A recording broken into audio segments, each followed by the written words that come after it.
Bonjour à tous, aujourd'hui je vais vous parler d'une petite trouvaille qui est très sympathique. Alors peut-être que pour moi je l'ai trouvé un peu tard, je l'utiliserai l'année prochaine, mais pour ceux qui n'ont pas encore programmé la programmation, qui ne sont pas lancés dans la programmation, eh bien voilà une superbe petite trouvaille. Alors ça permettra de coder en Python ou en Blockly. Typiquement pour le collège, il vaut mieux commencer par Blockly. Alors vous avez des défis à faire, et puis chaque fois que vous avancez dans les défis, vous gagnez des points, des médailles. C'est aussi simple que ça.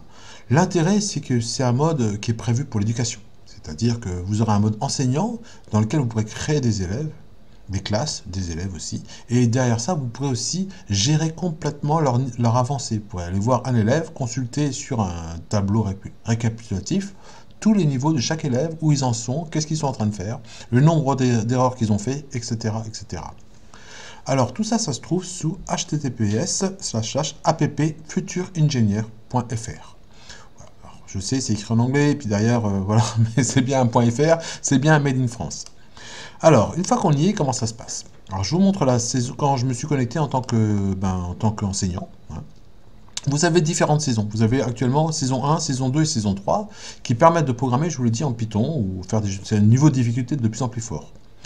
Vous pouvez, quand vous cliquez sur la saison 1, vous allez avoir plusieurs épisodes à faire, plusieurs séquences à faire. Alors la première, c'est celle-ci, puis c'est séquence d'instruction, puis on continue, répéter une instruction, etc. Vous voyez que ça se complexifie au fur et à mesure, et ça va très loin en programmation.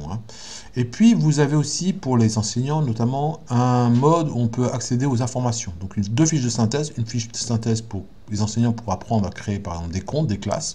Créer un compte et une classe, ça prend à peu près maximum. Là, il met 10 minutes, mais je pense qu'il en faut moins que ça. Mais c'est tout simplement le nombre d'élèves que vous allez avoir qui va faire que ça va multiplier par quelques secondes à chaque fois par élève. Et puis vous avez un mode aussi, un deuxième document PDF qui vous permet de résumer toutes les saisons et qui vous explique chaque fois ce qui se passe dans chaque épisode. Voilà. Alors, une fois qu'on a choisi ça, on va cliquer ici par exemple, alors vous lancez, vous choisissez Blockly ou Python. Moi j'ai choisi Python, puisque je travaille en Python. Et là, par exemple, sur cet épisode-là, vous avez deux séquences à faire.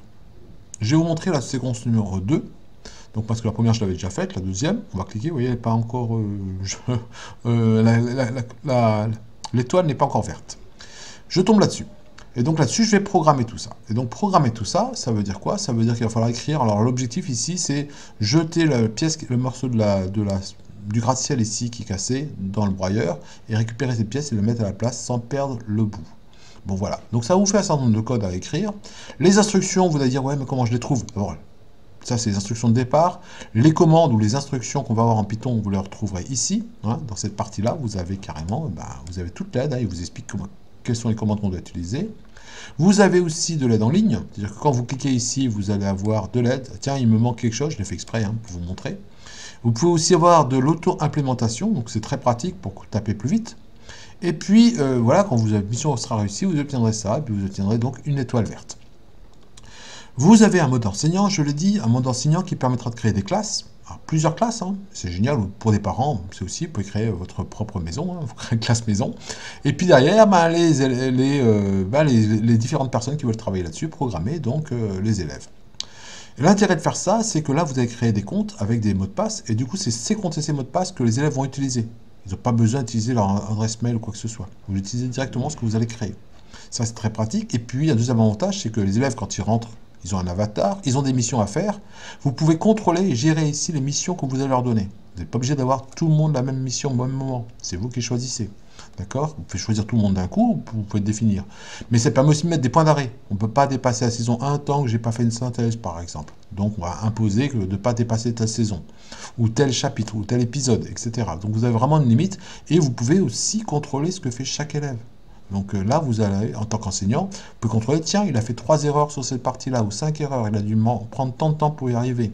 Vous pouvez vraiment gérer l'avancée de chaque élève, et ça aussi, c'est assez sympa, finalement. Et puis, je vous l'ai dit, il est complet, c'est-à-dire qu'il y a quand même beaucoup il y a 3 saisons, mais il y a beaucoup d'épisodes, donc on arrive à un résultat qui est vraiment très sympathique. Donc voilà, une petite trouvaille. Alors je sais que c'est un peu tard dans l'année pour beaucoup d'entre nous, là, mais l'année prochaine, ça sera peut-être un bon début pour démarrer la programmation.